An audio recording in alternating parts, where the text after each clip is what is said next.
Hari ini kita akan melakukan praktik konseling behavior dengan judul Efektivitas konseling behavioristik dengan teknik self-management terhadap prokrastinasi akademik pada siswa SMA. Selamat menyaksikan! Dadah!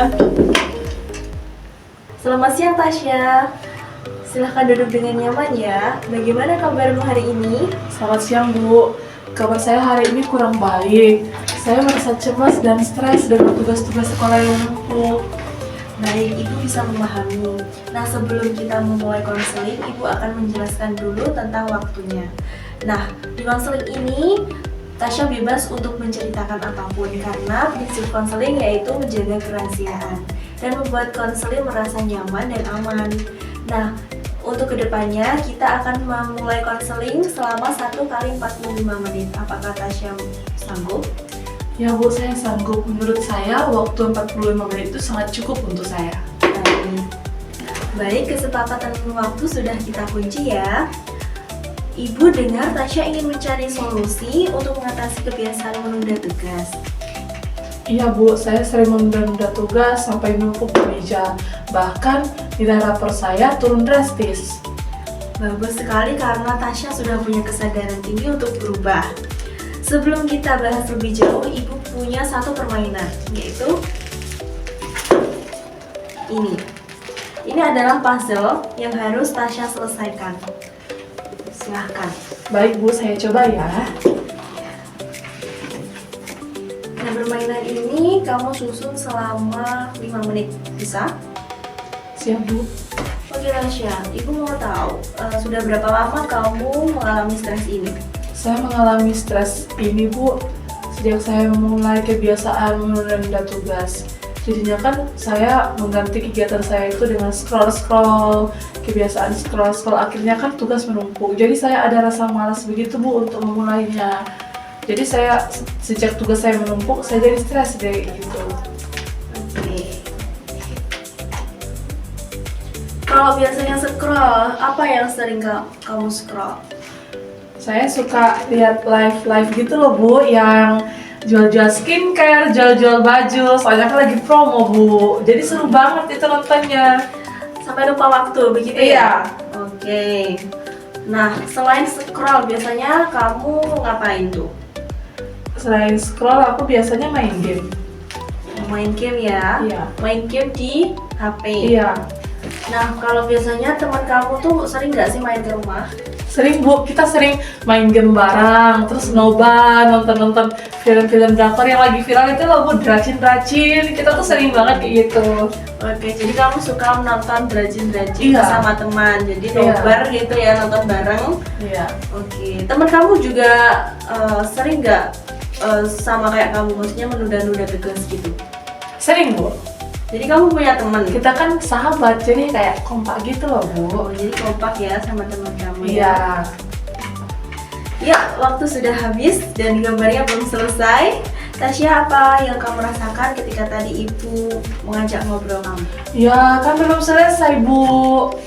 Ya begitulah Bu akibatnya, karena saya kebiasaan mengulur-ngulur waktu, akhirnya pekerjaan saya tidak selesai. Nah, tepat sekali. Seperti itulah gambaran kebiasaan menundamu atau prokrastinasi akademik di rumah. Mari kita identifikasi bersama. Biasanya kalau di rumah hal apa yang paling sering membuat Tasya mengulur-ngulur waktu mengerjakan tugas? Biasanya kalau baru pulang sekolah, niatnya sih mau buka buku pelajaran ya Bu, mengulang materi-materi yang sudah diberikan guru. Tapi pas lihat HP ada notifikasi chat atau Instagram, saya langsung keasikan. Saya lupa waktu, bahkan berjam-jam tuh nggak sadar. Kadang sampai larut malam, baru sadar kalau ada tugas. Begitu Bu. Sekarang kita sudah tahu bahwa bermain HP berlebihan adalah bentuk penundaan yang merugikan Tasya, bukan? Iya Bu.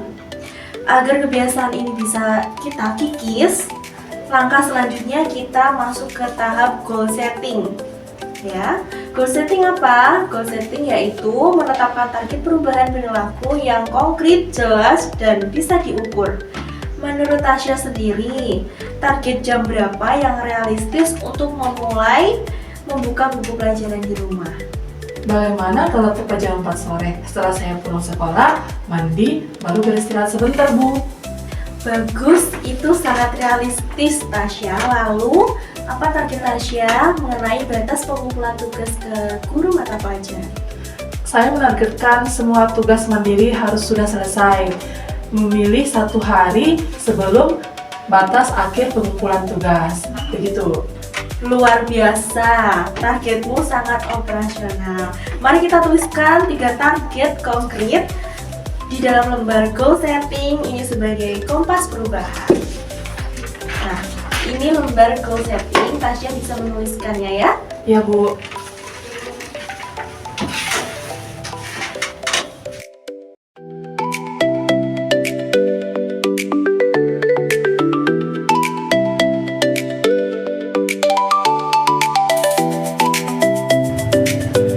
Nah, ini sudah, Bu.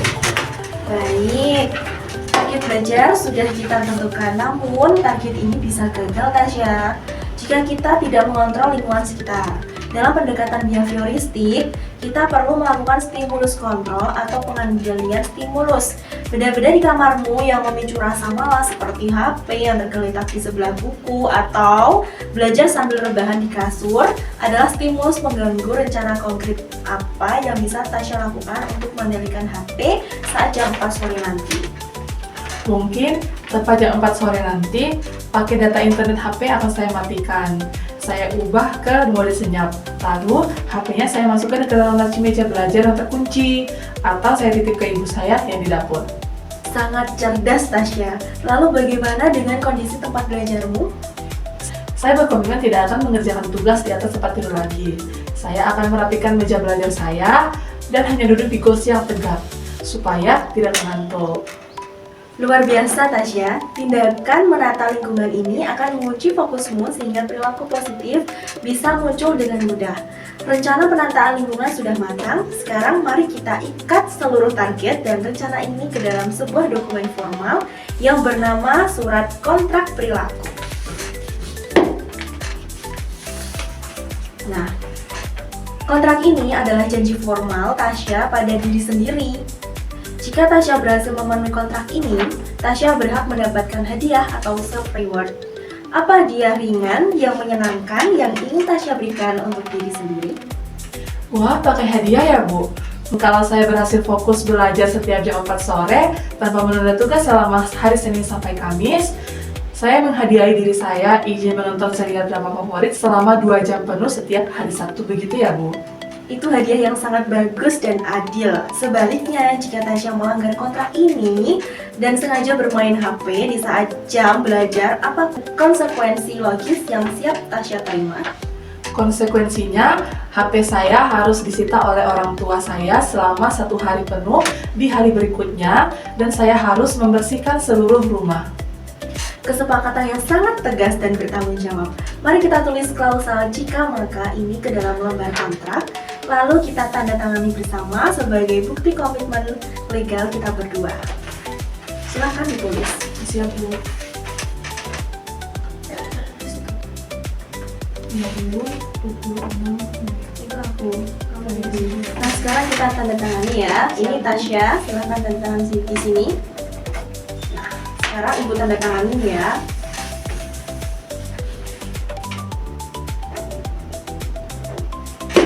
Baik. Kontrak perilaku sudah kita tanda tangani bersama, dan Tasya kan masih ingat konsekuensi apa dan reward apa yang akan Tasya peroleh jika melakukan dan jika melanggar. Begitu ya? Siap, Bu. Baik. Tasya, waktu kita 45 menit hampir habis dan kita sudah melewati seluruh tahapan pengelolaan diri atau self-management hari ini. Mulai dari mengenali masalah, membuat target, menyusun penataan lingkungan, sampai menguncinya di dalam kontrak tertulis. Bagaimana perasaanmu sekarang sebelum keluar dari ruangan ini? Saya merasa jauh lebih lega, tenang, dan punya arah yang jelas, Bu. Saya tidak merasa bingung lagi harus mulai dari mana untuk memperbaiki nilai rapor saya. Ibu sangat bangga atas keberanianmu untuk mengambil tanggung jawab hari ini. Nah, sekarang ini adalah lembar evaluasi akhir. Silahkan diisi sebagai tanda kesiapanmu melakukan program mandiri ini di rumah. Baik, Bu. Di sini ya, Bu, ambil pulpen. Silahkan.